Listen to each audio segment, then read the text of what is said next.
성령께서 이번 성에 함께 하심을 감사드립니다. 모든 것 주께 영광 돌리옵고 예수님 이름으로 기도하옵나이다. 아멘. 할렐루야. 반갑습니다. 그리고 주님의 이름으로 축복합니다. 하나님께서 우리 모두에게 이 시간에도 은혜 베풀어 주실 줄로 믿습니다. 방금 우리 권사님 찬양 아주 은혜롭게 잘 부르셨습니다. 찬양 좋아하죠. 네, 갈보리사리 너무나 좋은 찬양. 십자가 좋아합니까? 십자가 좋아해요? 네, 별로 안 좋은 건데 왜 좋아하세요? 자, 오늘 우리 24절 말씀 한번 다시 한번 읽어볼게요. 24절 시작. 이에 24절. 네. 마태복음 16장 24절 시작. 이에 예수께서 제자들에게 이르시되 누구든지 나를 따라오려거든 자기를 부인하고 자기 십자가를 지고 나를 따를 것이니라. 아멘. 참 은혜로운 말씀이에요. 근데 여러분 이 말씀 좋아하세요? 좋아해요? 별로 네, 별로 우리에게 복된 말씀은 아닌 것 같은데, 여러분 십자가 지고 자기 부인하고 자기 십자가 지고 예수님 따르라고 했는데 이 말씀이 좋아요? 네? 실제로 좋냐고요? 부담스럽죠? 네? 좀 그냥 나 내세울 건 내세우고 십자가 벗어 던지고 편안하게 주님 따라오라고 하시면 얼마나 좋았을까. 이 말씀을 사람들이 많이 좋아해요. 많이 좋아하는데 이 말씀대로 사는 것은 정말 많이 힘든 것 같아요. 말씀은 좋아하는데 이 말씀을 그대로 순종하며 살아가는 게 참 좋아하는 것 같습니다. 여러분 한 가지 질문할게요. 정말 하기 싫은데 하나님이 기뻐하는 일이라면 여러분 하겠습니까? 안 하겠습니까? 해야 돼요. 왜요? 왜 해야 돼? 하기 싫은데. 네? 하기 싫은데 왜 해야 돼요? 주님이 좋아하시니까, 주님이 원하시니까, 주님의 뜻이니까. 여러분들의 믿음이 대단히 훌륭하십니다. 왜냐면 다른 분들은 그렇게 대답하지 않을 것 같아요. 좀 생각 좀 해봐야 되겠는데요. 고민을 좀 해봐야 되겠는데요. 이걸 해야 될지 말아야 될지 좀 깊이 생각도 하고 그래서 나중에 말씀드릴게요. 아마 그렇게 대부분은 얘기를 할 거예요. 그런데 내가 정말 하기 싫은데 주님이 기뻐한다고 하는 그 한 가지 이유로 또 주님의 뜻이라고 하는 그 한 가지 이유로 우리가 그것을 해야 된다라고 말할 수 있는 것은 굉장한 믿음이고 하나님 주신 은혜인 줄로 믿습니다. 그리고 십자가도 아무나 지는 거 아니에요. 하나님이 허락하지 않으면 지지 못합니다. 내가 아무리 원하고 내가 아무리 바래도 하나님께서 십자가를 지는 일을 허락하지 않으면 그 질 수 없는 거예요. 또 자기 힘으로는 더더욱 질 수 없는 거예요. 자기 의지로 내가 좋아한다고 해서 지어지는 것도 결코 아닙니다. 하나님께서 은혜를 주셔야 되고 하나님이 십자가를 질 수 있는 힘을 주셔야 돼요. 여러분 주님의 일도 그러거든요. 주님의 이 모든 일이 다 어떻게 보면 십자가라고 할 수 있는데 주님의 일을 아무나 합니까? 아무나 못해요. 아무나 못해. 주님께서 허락하시는 자들, 주님께서 은혜를 주시는 자들, 그들이 주님의 일을 하는 거예요. 네, 요즘에 암으로 인해서 고생을 우리 김동훈 목사님, 그분이 그런 얘기를 예전에 강의에서 하시더라고요. 믿음 없는 사람이 죽도록 충성하는 것은 정말 죽는 것이다. 근데 그 말을 저는 동감을 해요. 그 말은 무슨 얘기냐면 믿음이 없으면 일도 하지 말라는 얘기예요. 바꿔 얘기하면 믿음이 없는데 죽도록 충성하려고 하다가 그것 때문에 시험 들고 그것 때문에 오히려 교회에 큰 분란을 일으키는 경우들이 있다는 거예요. 그러니까 믿음 없으면 죽도록 충성하지는 말아라 그 말이에요. 오히려 진짜 죽는다, 진짜 죽을 수가 있다. 예, 이용은 시험 들어버리니까. 예, 그러니까 여러분 열심히 충성하고 죽도록 충성하는 것도요 믿음의 분량이 그만큼 되어질 때 되는 겁니다. 그만큼 안 되면 그거 하다가 오히려 죽고 시험 들고 세상으로 나가버리는 사람들도 나가 떨어지는 사람, 마귀에게 나가 떨어지는 사람들이 한둘이 아니에요. 그러니까 주님 앞에 열심히 헌신하고 충성하고 십자가 잘 지는 것도 중요한데 내가 그 십자가를 질 수 있는 믿음과 힘과 능력을 갖추는 것은 더더욱 중요한 거예요. 그러니까 하나님 앞에서 여러분들 그런 은혜가 있기를 간절히 바랍니다. 여러분 예수님께서 십자가를 지셨지요. 우리를 위해서 십자가를 지었어요. 예수님이 십자가를 지었을 때에 예수님의 마음에 어떤 마음일까? 너무나 좋다. 내가 십자가를 지니까 너무나 좋다. 내 이 십자가 빨리 지어야지. 여러분 그런 생각이었을까요?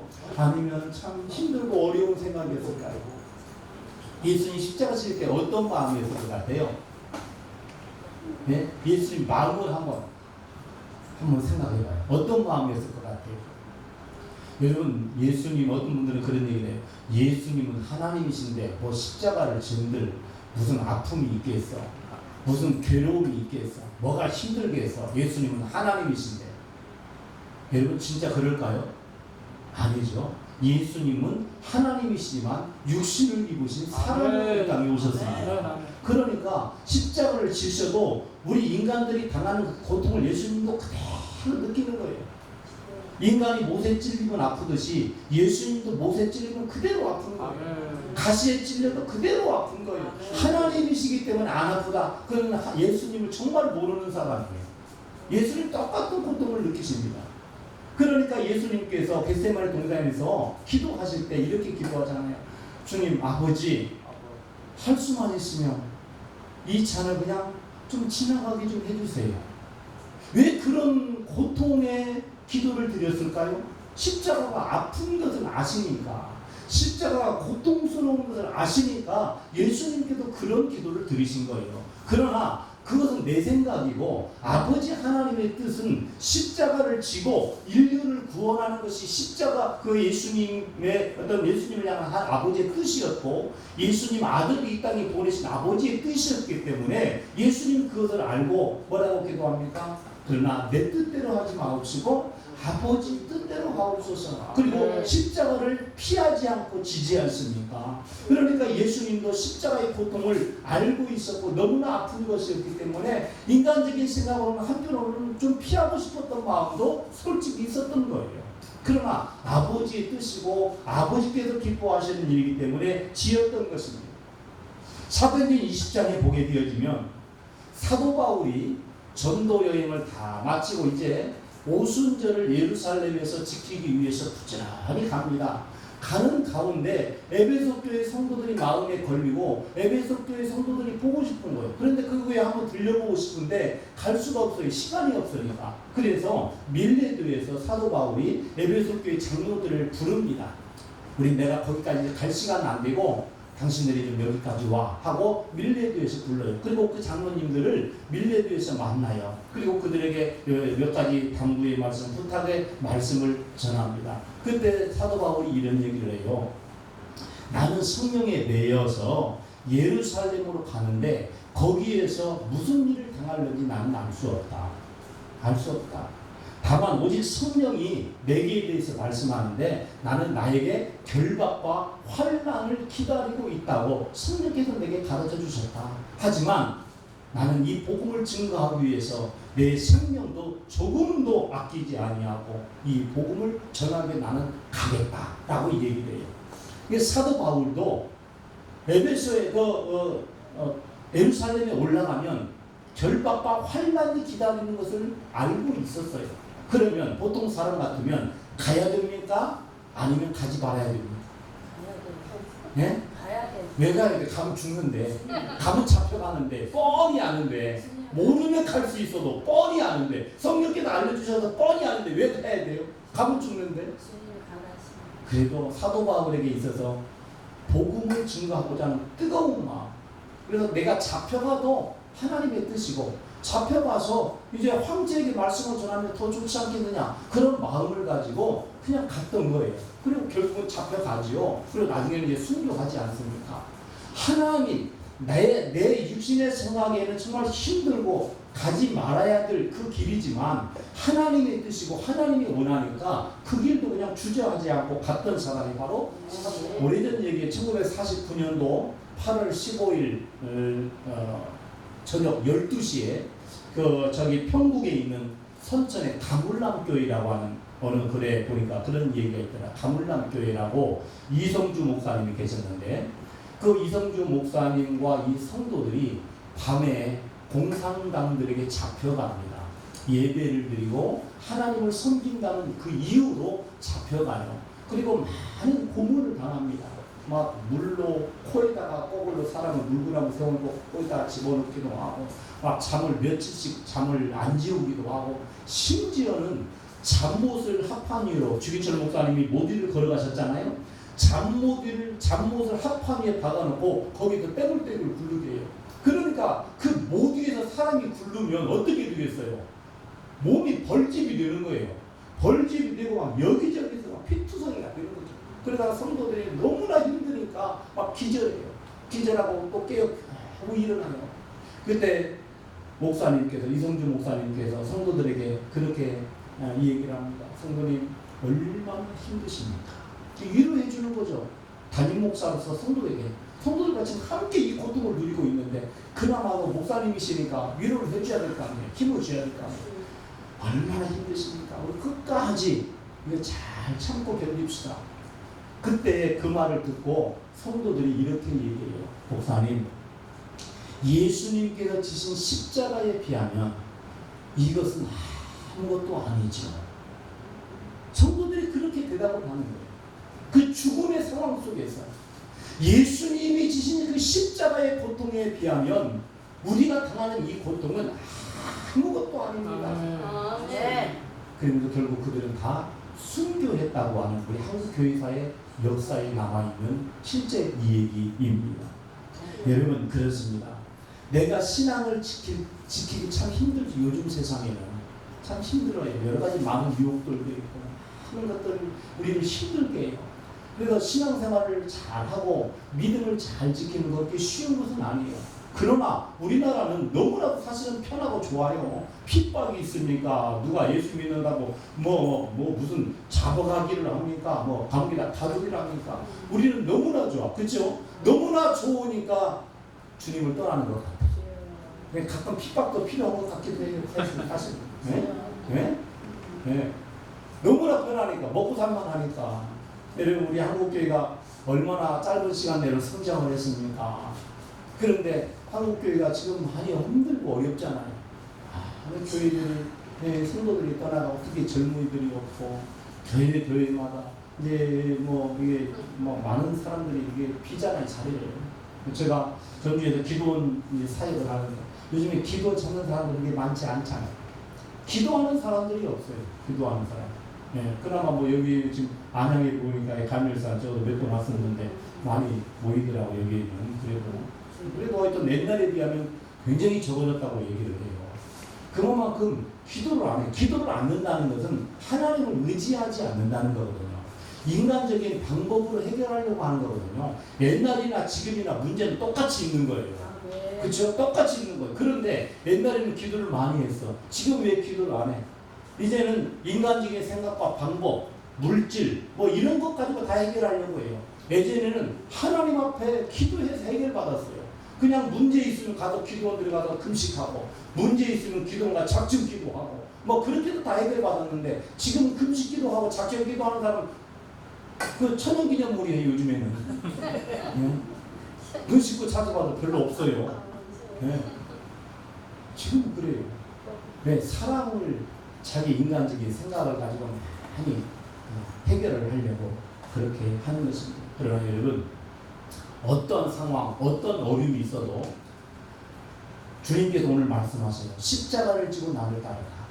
예수님이 지신 그 십자가에 비하면 내가 아무리 힘들고 어려워도 나의 이 고통과 아픔은 아무것도 아니라고 생각하고 여러분 믿음으로 잘 주님 따르며 살아가기를 간절히 바랍니다.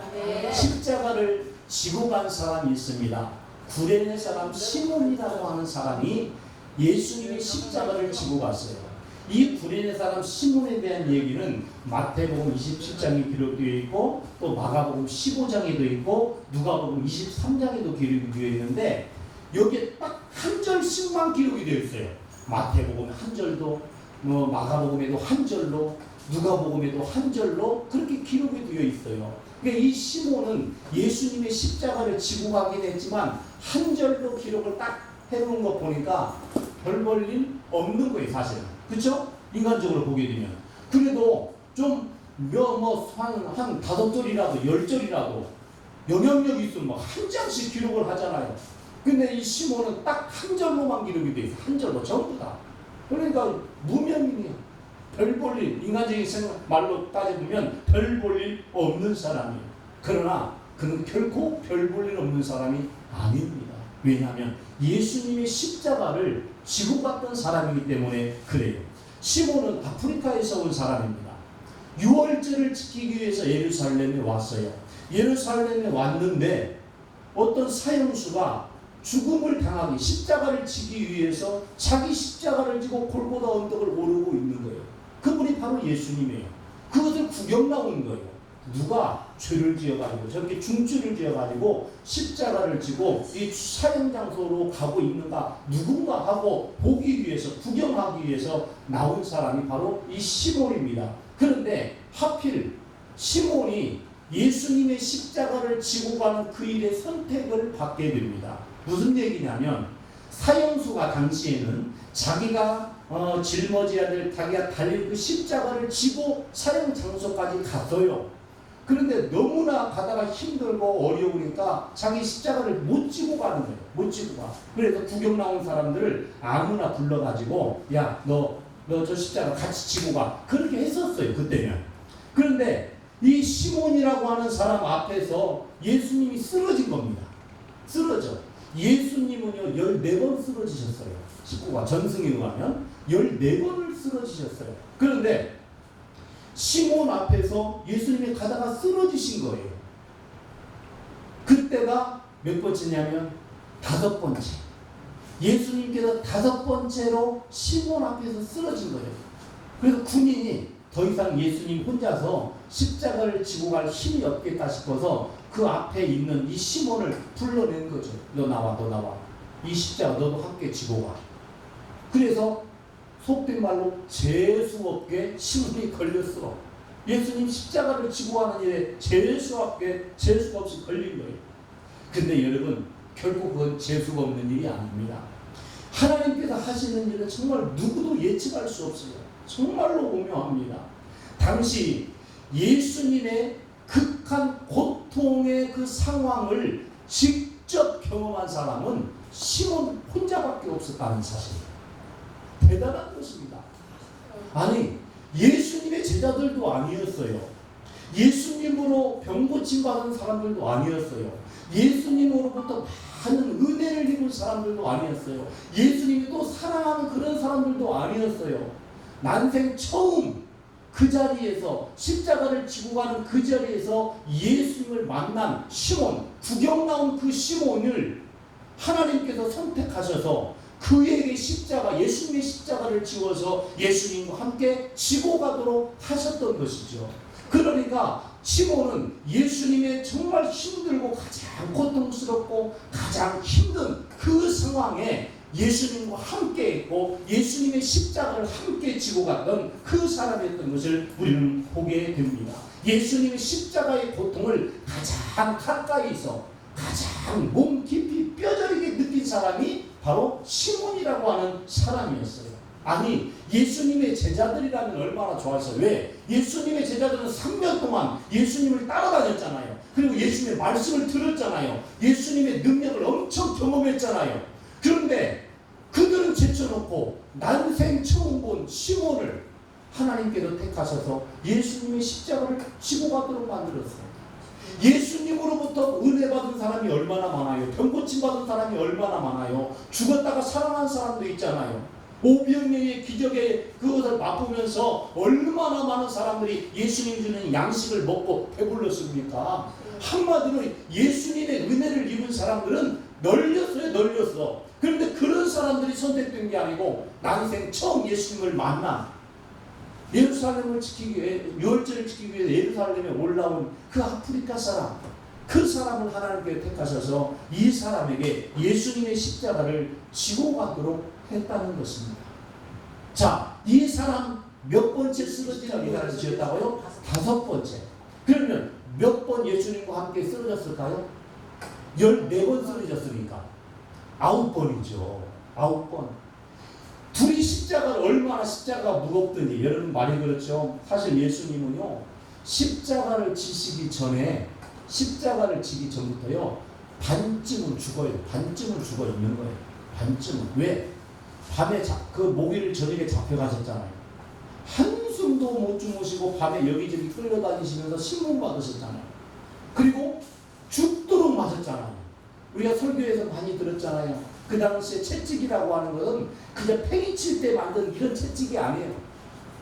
끝에 뼈 조각, 납 조각을 달아가지고 한 번 몸을 휘감아치면 살찜이 뚝뚝 떨어지는 그런 채찍이었어요. 그러니까 한 번 휘두르면 그냥 온몸에서 피가 낭자하는 거예요.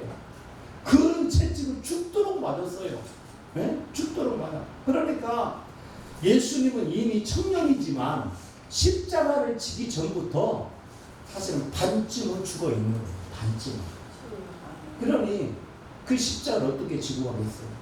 그러니까 그 거리를 가면서 14번이나 쓰러진 거예요. 더군다나 이 시몬과 함께 지고 가면서도 9번을 더 쓰러지잖아요. 둘이 지고 감에도 불구하고. 그러면 또 예수님이 힘이 없어서 못 일어나니까 시몬이 또 이렇게 세웠을 거 아니에요, 예수님을. 그죠? 예수님 스스로는 못 일어날 것이고, 갑시다 하면서, 예? 갑시다 하면서 예수님을 이렇게 세우고 십자가도 같이 짊어지고 가다가 조금 가다가 또 쓰러지고, 그러면 이 시몬이 다시 예수님 붙들어 이렇게 세우고 또 십자가 함께 지고 가고 또 쓰러지고 또 일어나고 또 일어나고, 그것은 9번이나 함께 반복을 했다는 거예요. 근데 여러분 보세요. 시몬은 예루살렘에 뭐 때문에 왔다고요? 유월절 지키기 위해서. 유월절을 지킨다고 하는 것은 굉장히 기대되는 것입니다. 가슴이 들뜰 거예요. 유월절 때는 이스라엘 백성들이 다 위에 예루살렘에 올라오잖아요. 디아스포라 유대인들, 세계 곳곳에 흩어져 있는 유대인들도 다 올라오고, 하나님을 이방인이라 할지라도 하나님을 믿는 사람들도 다 올라오잖아요. 그러나 예루살렘에 얼마나 많은 사람들로 인산인해를 이루겠습니까? 자, 예루살렘에 유월절을 지키기 올 때에 그의 마음가짐, 그리고 옷차림, 모든 것 대충 하고 왔을까요? 아주 그냥 심혈을 기울여서 그렇게 왔을까요? 심혈을 기울여. 옷도 가장 깨끗하고 가장 비싸고 가장 좋은 거죠. 네? 그렇죠? 그렇게 입고 왔을 거예요. 그러면 구경 나갈 때에 누가 사형수가 보자 하고 구경 나갈 때 옷 갈아입고 작업 벗기고 구경 나갔을까요? 그냥 나갔을까요? 네?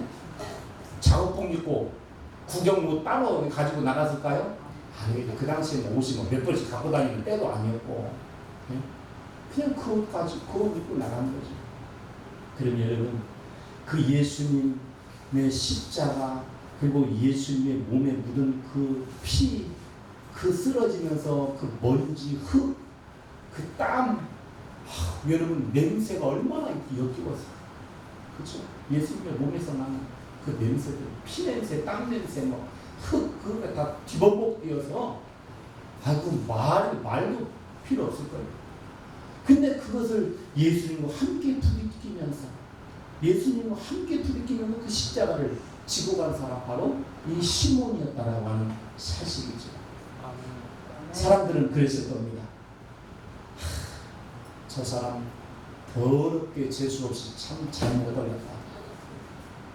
더럽게 재수없이 정말 잘못 걸렸다. 왜 구경 나와가지고 저렇게 걸려가지고 이 저주받은 저 사람의 십자가를 대신 지고 가나. 지금 유월절을 지키기 위해서 왔는데 자기 몸에 피, 땀, 먼지, 옷은 다 베렸어요. 몸도 다 베렸어요. 이제 이 사람은 유월절 지킬 수가 없어요. 왜? 부정한 죄인의 피가 온몸에 다 묻어있거든. 유월절은 부정한 자는 지킬 수가 없잖아. 유월절 지키러 왔다가 이건 완전히 그냥 끝나버리고 유월절 지킬 수 없는 그런 상황에 든 거지요. 그러니까 사람들도 혀를 짠. 아유, 불쌍하게 됐네. 유월절 지키러 왔다가 멀리서도 왔구만. 내가 보니까 저 사람 저 아프리카에서 멀리서 왔는데 이 멀리서 와가지고 잘 지키고 왔으면 좋았을 것을 저렇게 또 재수없이 걸려가지고 저게 뭐야. 아유, 이번 유월절 제 양반 망쳤네. 아마 혀를 차면서 응? 응? 불쌍한 듯 그렇게 아마 그 연민을 가지고 그렇게 봤을 거예요. 아마 이때 이 시몬도 속으로 그렇게 생각했을 수도 있어요.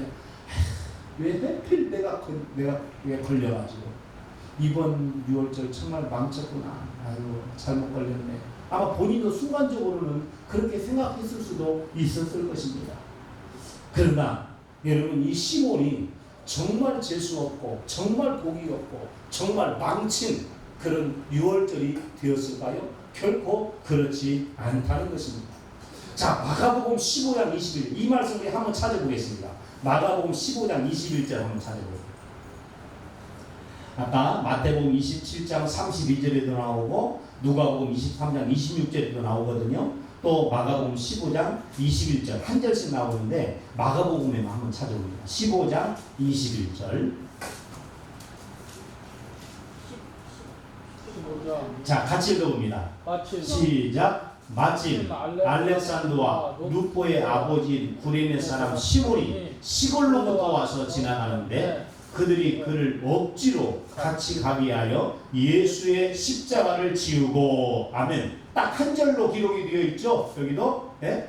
알렉산더와 루포의 아버지인 구레네 사람 시몬이 시골로부터 와가지고 예수님의 십자가를 지고 갔다 하는 그 내용이에요. 자, 그런데 여러분 여기 보면 시몬을 얘기하면서 그 앞에 두 사람을 또 얘기를 하고 있어요. 그 두 사람이 알렉산더와 루포 그렇게 얘기해요. 그리고 그의 아버지 구레네 사람 시몬이다 이렇게 얘기합니다. 그러니까 여기에는 지금 시몬, 예수님의 십자가를 지고 간 시몬이 소개가 되고 시몬의 두 아들 알렉산더와 루포가 소개가 되어지고 있어요. 자, 여러분 여기서 왜 지금 알렉산더와 루포라고 하는 이름이 여기에 거론이 될까? 사실 여기에 거론될 만한 이름이 아니에요. 왜? 지금 알렉산더와 루포는 예수님의 십자가와 전혀 상관이 없는 사람이에요. 예수님의 십자가를 지고 간 사람은 시몬이라고 하는 사람이지 알렉산더와 루포가 아닙니다. 그럼에도 불구하고 마가가 이것을 기록할 때에 그의 아들 이름까지도 딱 넣어줘요. 아들 이름까지도. 왜 마가가 마가복음을 기록하면서 그의 아버지가 십자가를 지고 갔는데 두 아들의 이름을 성경에다가 넣었을까? 왜 넣었을까요? 알렉산더와 루포가 어떤 사람이었기에. 자, 마가가 알고 있을까요? 모를까요? 마가가 알고 있는 사람이었어요. 왜 알까? 마가도 사도 바울과 함께 복음을 전하기 위해서 전도 여행을 함께 떠났던 사람이, 물론 중간에 돌아오기도 했지만, 그러나 마가는 초대교회의 지도자입니다.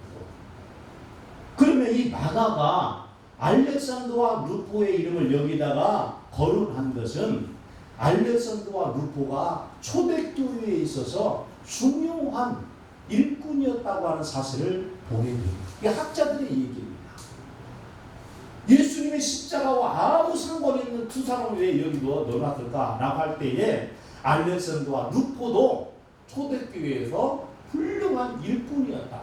모든 사도들이 알고 있는, 교회 지도자들이 알고 있는 그런 일꾼이었다라고 하는 것을 말씀하기 위해서 이 사람에 대한 얘기를 해주고 있는 겁니다. 그런데 이 말씀만 가지면 신빙성이 적어요. 그러니까 한 번 더 보겠습니다. 로마서를 볼게요. 로마서 16장. 로마서 16장. 13절. 자, 여기도 함께 읽어보겠습니다. 로마서 16장 13절. 자, 하셨어요? 같이 읽습니다. 시작. 주 안에서 택하심을 입은 누포와 그의 어머니에게 문안하라. 그의 어머니는 곧 내 어머니니라. 아멘. 자, 여기에서 사도 바울이 로마서를 끝내면서 16장에는 사도 바울의 많은 동역자들에 대해서 얘기를 해요. 거의 40명이나 되는 사람의 이름을 쭉 얘기합니다. 네. 그러면서 13절에는 주 안에서 택하심을 입은 누포와 그의 어머니를 얘기해요. 사도 바울이. 자, 여기서 누포는 누구예요? 누포? 아까 마가복음 15장 21절에 나와 있잖아요. 알렉산더와 누포의 아버지 시몬. 그러니까 이 누포가 누구요? 시몬의 아들이죠. 아들. 자, 그리고 마가복음에 기록되어 있지 않은 누가 또 한 사람이 나와 있어요? 그의 어머니. 그죠? 누포의 어머니. 그러면 자, 시몬은 예수님의 십자가를 지고 간 분. 그리고 알렉산더와 누포는 시몬의 아들. 그리고 이름은 나와 있지 않지만 누포의 어머니는 곧 시몬의 아내. 그렇죠? 딱 이해가 되죠? 자, 그런데 여기서 뭐라고 얘기했냐면 택하심을 입은 누포 그랬어요. 택하심을 입은. 여기서 택하심을 입었다라고 하는 것은 그냥 하나님의 백성으로 하나님의 일꾼으로 선택되었다 이런 의미도 있지만 그러나 이 의미보다 더 중요한 의미가 있어요. 그래서 일부 역보는 이 단어를 어떻게 해석을 했냐면 같이 합시다. 주님을 탁월하게 따르는 자. 주님을 어떻게 따르는 자? 탁월하게 따. 그러니까 여기에서 보세요. 13절에 이렇게 보여요. 주 안에서 주님을 탁월하게 따르는 누포와 그렇게 해석할 수도 있는 거예요. 자, 누포가 주님을 따르는데 어떻게 따르었다고요? 탁월하다. 여러분 탁월하다는 말이 뭐예요? 다른 사람과 비교했을 때 월등하다는 거예요. 그죠? 다른 사람하고 똑같으면 말을 안 해. 다른 사람보다 못하면 뭐 말할 필요도 없어요. 그것은. 그런데 누포는 어떤 사람이었다? 다른 사람하고 비교할 때 주님을 섬기는 사람이 많이 있었고 주님의 일꾼들이 많이 있었지만 그 일꾼들과도 비교해 볼 때 누포는 탁월한 사람이었다는 거예요. 다시 말하면 하나님의 일에 탁월한 사람이 바로 누포였다라고 하는 사실을 설명하고 있는 거예요. 그러니 누포가 얼마나 믿음이 좋은 사람인가를 알 수 있겠죠. 이 탁월하게 주님을 따르는 사람이 마가가 몰랐을까요? 예수님의 제자들, 초대교회 지도자들이 몰랐을까요? 그때는 다 알아요. 네. 예루살렘 교회 중심으로 뭉쳐 있으니까 다 알죠. 그래서 누포에 대한 얘기가 이제 그러면 그 말이 틀리지 않았다는 걸 우리가 알 수 있겠죠. 자, 그리고 그 뒤에 봐요. 그의 어머니자 시몬의 아내에 대한 얘기, 누포의 어머니에 대한 얘기를 하죠. 그의 어머니는 누구다? 내 어머니다. 누가 얘기한 얘기지 이 말을? 바울이 한 얘기. 바울이 그의 어머니, 그러니까 누포의 어머니, 시몬의 아내, 그 사람은 내 어머니다. 그렇게 얘기해요. 혈통적인 어머니는 물론 아니죠. 무슨 어머니? 믿음의 어머니라는 거예요. 믿음의 어머니. 영적인 어머니라는 거예요. 사도 바울은 그냥 거처할 것도 없이 머무를 것도 없이 사방팔방을 돌아다니면서 복음을 전했어요. 복음을 전했어요. 그러니까 바울에게 있어서 필요한 것이 얼마나 많이 있겠어요. 때로는 돈도 많이 필요하죠. 성교비가 필요하니까. 이게 보건데 어머니라고 여기서 했을 때에는 사도 바울이 누포의 어머니로부터 시몬의 아내로부터 어머니와 같은 따뜻한 사랑과 정을 느낄 정도였다는 거예요. 어머니는 자녀들을 돌봐요. 자녀의 필요한 것들을 채워줘요. 그런 것처럼 사도 바울이 복음을 전하기 위해서 여기저기 떠돌아다닐 때에 힘들고 어려울 때에 또 정신적으로 영적으로 또 물질적으로 힘들고 어려울 때에 이제 이렇게 저렇게 기도로 구원하고 물질로 구원하고 어머니가 자식을 돕듯이 그렇게 도왔다는 거예요. 그러니까 사도 바울이 고백하기를 그의 어머니는 내 어머니다라고 고백하는 거예요. 내 어머니라고 고백하는 것이 이게 아무나 나오는 게 아닙니다. 못 해줬는데 어머니 같지도 않은데 어머니라고 얘기할 수 있어요? 아니에요. 어머니와 같은 그 정, 사랑, 도움 이것을 느끼고 받았기 때문에 그의 어머니는 내 어머니다라고 그런 고백을 하고 있는 것입니다. 자, 여러분, 그러면 시몬이 예수님의 십자가를 짐으로 인하여서 시몬의 두 아들 알렉산더와 루포가 일단 초대교회의 중요한 믿음의 사람들이었다는 것을 우리가 알 수 있고, 그의 어머니는 내 어머니다라고 사도 바울이 고백한 것 봐서도 선교의 어떤 현장에, 그리고 사도 바울의 후원자로서 얼마나 많이 기도하고 얼마나 많이 물신양으로 많이 돕고 후원했다고 하는 것을 보게 되면 시몬의 가정이 믿음을 우뚝 서 있겠죠. 할렐루야. 믿음을 우뚝 서 있기. 그럼 이렇게 된 이유가 뭐예요? 원인이 뭐예요? 시몬이 십자가를 지었기 때문에 그래요. 시몬이 예수님의 십자가를 지었기 때문에 가족권뿐만 아니라 온 식구가 주님을 탁월하게 섬기고 따르는 믿음의 가정으로 세워졌다라고 하는 거예요. 여러분, 그렇다면 시몬이 재수 없이 걸려가지고 예수님의 십자가를 주고 왔을까요? 6월절 망쳤을까요? 사람들이 저 사람 재수 없네, 아이고 잘못 걸렸네, 아이고 하면서 쯧쯧 혀차면서 손가락질하면서 그렇게 여기 받는 것이 마땅했을까요? 아니죠.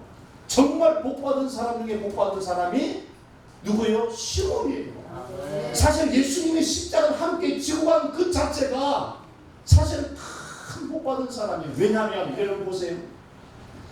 예수님의 구속사 가운데 제일 중요한 때가 언제일까요? 십자가를 지는 그 순간 아니겠어요? 그걸 좀 더 확대해보면 잡혀가셔가지고 십자가를 지고 골고다 언덕을 오르시고 십자가에 죽는 그 순간까지가 제일 중요한 때잖아요. 구속사의 가운데 제일 중요한 때. 근데 여러분 가만히 생각해보세요. 예수님과 예수님 제자를 3년 동안 가르치고 먹이고 보여주고 하면서 엄청난 하나님의 능력도 보여주면서 예수님의 제자로 양육하고 키웠는데, 그들과의 단체 미팅, 단체 만남은 겟세마네 동산에서 마지막이었어요. 십자가 죽기 전까지 마지막이었어요. 그리고 그들은 다 떠나버렸어요. 도망가 버렸어요. 베드로는 예수님을 3번이나 부인하고 저주까지 했어요. 그나마 예수님께서 십자가를 지고 갈 때에, 혹은 그 겟세마네 그 골고다 언덕 그 십자가를 지고 있는 십자가 달리시는 그 순간은 예수님이 어머니, 그리고 마리아, 그리고 요한 정도, 이런 정도 있었지 다 없어져 버렸어요. 더군다나 예수님께서 십자가를 혼자 짊어지고 골고다 언덕을 오르실 때에는 예수님 곁에 아무도 없었어요. 심지어 예수님의 어머니들도 형제들도 아무도 없었어요. 멀리서 그냥 구경하면서 따라갔겠죠. 그러나 시몬은 억지이지만 예수님의 십자가를 직접 함께 예수님과 부딪히면서, 그리고 일으켜 세우면서 함께 걸어갔거든요. 그러면 저는 그래요. 마태도 그렇고 마가도 그렇고 누가도 그렇고 너무했다. 이렇게 훌륭한 시몬을 한 5절 정도는 기록을 해줘야지 전부 다 한 절씩만 기록해놔야지. 네? 그런 생각을 한번 해봤어요. 여러분 얼마나 복받은지 몰라요. 여러분, 시몬이 십자가를 지고 그런 생각을 합니다. 십자가를 지고 예수님과 함께 가다 넘어지고 일어나고 또 가다 넘어지고, 그리고 예수님이 십자가에 달리도록 그 현장까지 함께 갔는데, 그때에 예수님과 함께 얼굴을 부딪히고 또 몸을 이렇게 비비고 예수님과 눈과 마주치고 하면서 제가 볼 때는 예수님에게 감동을 입은 거죠. 이분이 진짜 메시아, 이분이 진짜 하나님의 아들이야. 그것을 그때 느꼈을 거예요. 그때 깨달았을 거예요. 왜? 성령께서 감동을 주셨을 거예요. 감동을 주셨어요. 그리고 집에 돌아가서 나에게 이런 일이 있었어.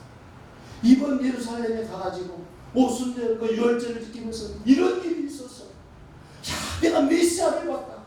그 하나님의 아들을 봤다. 그분의 십자가를 내가 지고 갔다 하면서 가족들에게 복음을 전했을 수도 있을 거예요. 그래서 아마 그들이 변화되어서 성령께서 역사하니까 그들도 변화되어서 예수 믿고 일꾼이 되었을 거라고 저는 생각이 되어서 여러분 오늘날 안타까운 게 한 가지 있어요. 우리 많은 믿음의 사람들이 가족 구원에 대해서 너무나 등한히하는 경우들이 있어요. 자녀들의 신앙에 대해서 너무나 등한히하는 경우들이 많아요. 자기는 장로이고 자기는 권사이고 집사이고 훌륭한 교회 일꾼인데 자녀들이 교회 안 나가는 사람들이 얼마나 많은지 몰라요. 그리고 자녀들이 그 교회 나가기 위해서 정말로 기도하고 몸부림치고 전도하고 좀 그러면 좋은데 그것도 별로 아닌 것 같아요. 네? 아닌 것 같아요. 제가 우리 권사님에게도 자녀들이 거기도 자녀들도 남편도 안 믿어. 전도사 자기가 떠나라면 수년 때 그 양반만 써내. 그럼 속으로는 기도하겠죠. 안타까운 마음. 근데 좀 제가 보기에는 안타까워. 좀 더 노력했으면 좋겠는데 내 생각이지만 노력을 안 하는 것 같은 생각이 들어서 왜 그럴까? 좀 더 적극적으로 좀 해야 되는데 하고 아들이 결혼해서 옆에 사는데도 불구하고 안 오고 아들이 또 저 군인 저기 강원도에도 근무하는데 내려오면 주일날 되면 같이 나와서 예배도 드려야 할 거 아니에요. 이번에는 또 뭐 다음 주인가 제가 다음 주가 휴가 내려온다고 또 주일날도 못 온다는 거 그 아들과 어디 놀러 가려고 이 양반이 그래서 아니 자식권에 대해서 지금 생각이 있는 거야 없는 거야 한번 답답하면 안 됩니다. 근데 그것뿐만 아니겠죠. 내가 없으니까 얘기해. 우리 교회 오면 얘기하지 마요. 큰일 나. 여러분 근데 그런 분들이 많아요. 장로님 자녀들이 심지어 목사님 자녀들도 교회 안 나가는 사람들이 있어요. 이게 참 자녀들 권사님 이게 자녀들 가족들 막 좀 해야지. 아멘. 할렐루야. 아멘. 가족 구원을 위해서 좀 힘쓰세요. 아멘. 할렐루야. 아멘. 그냥 코라도 껴가지고 좀 데리고 가. 말씀 한 번 두 번 듣다 보면 이 시몬이 억지로 십자가를 지었지만 그렇게 해서라도 하나님 가족권의 역사가 있었고 온 식구가 다 믿음의 사람이 되었잖아요. 코라도 끼워서 좀 가자 해서 막 가면 복음 듣다 보면 또 그 복음이 그 마음을 녹이는 거 아니겠습니까? 믿음의 사람이 될지 어떻게 알겠어요? 네, 그런 부분이 너무나 아쉽고 안타까울 때가 있어요. 여러분 오늘 우리가 함께 읽었던 말씀 본문으로 다시 돌아가겠습니다. 마태복음 16장 24절 25절의 말씀. 누구든지 나를 따라오려거든 자기를 부인하고 자기 십자가를 지고 나를 따를 것이니라. 아멘. 요즘에 십자가 잘 안 지려고 하잖아요. 뭐 조금 하면 부담스러워. 아이고 목사님 부담스러워요. 나 부담스러운 거 시키지 마세요. 그냥 편하게 예수 믿고 싶어요. 십자가 안 지고요. 그냥 편하게 예수님 따라갈래요. 그냥. 그러나 여러분 십자가를 안 지는 사람은 예수 믿는 사람이 아니에요. 사실은. 저는 그렇게 생각해요. 여러분 보세요. 예수님께서 우리를 구원하시려고 그 힘든 십자가 지셨어요. 예수님 안 지어도 되는 거예요. 여러분 예수님에게 우리를 구원할 의무가 있어요? 없어요. 왜? 우리가 하나님을 떠났지 하나님이 우리를 떠난 건 아니거든. 우리가 하나님을 떠났으니까 그래 니들 알아서 살아라 그냥 나는 심판하겠다고 그냥 끝내버릴 수도 있는 거예요. 그러나 그렇게 하지 않았어요. 왜? 하나님 우리를 너무나 사랑하니까. 예수님도 우리를 구원해야 될 의무는 없어요. 그러잖아요. 우리가 하나님을 떠났기 때문에. 그럼에도 불구하고 우리를 사랑하셔서 우리를 구원하시려고 십자가를 지셨는데 그 죽기까지 우리를 사랑하셨는데 우리는 십자가는 고사하고 조금 뭐 하라고 아주 부담스러워요. 그런 거 시키지 마세요. 십자가 안 지려고 하잖아요. 조금만 부담스러우면 특히 요즘에는 개척교회 작은 교회 잘 안 가려고 하잖아요. 왜? 부담스럽다. 부담스럽다 안 가려고 해요. 그래서 큰 교회 이름 없이 빛도 없이 헌신하는 게 아니고 이름 없이 빛도 없이 살짝 다니려고.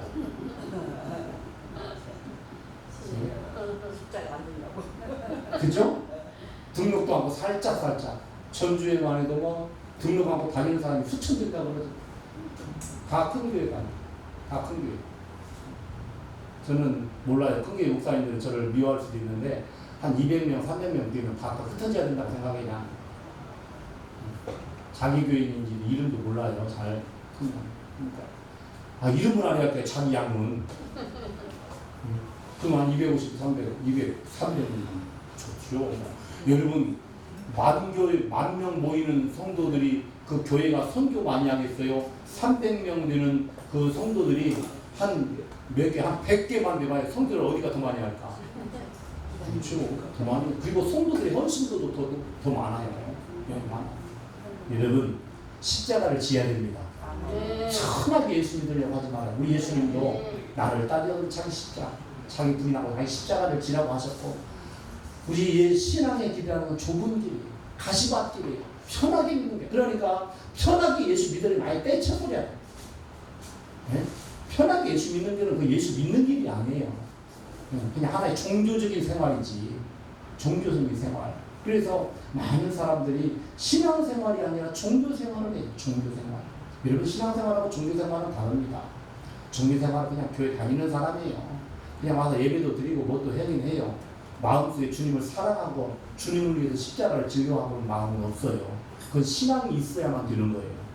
여러분들 신앙생활 할 수 있기를 주님의 이름으로 축복합니다. 말씀 마치겠습니다. 여러분, 맨손으로 예수님 따르려고 하지 마세요. 부담 없이 예수님 따르려고 하지 마세요. 예수님 섬기는데 부담 가지세요. 아멘. 할렐루야. 예수님 섬기는데 십자가 지세요. 그러면 시몬에게 주셨던 하나님의 놀라운 은혜와 복을 우리들도 다 받아 누릴 수 있습니다. 이 은혜가 여러분들의 모든 삶 속에 넘치시기를 주님의 이름으로 축원합니다. 기도하겠습니다.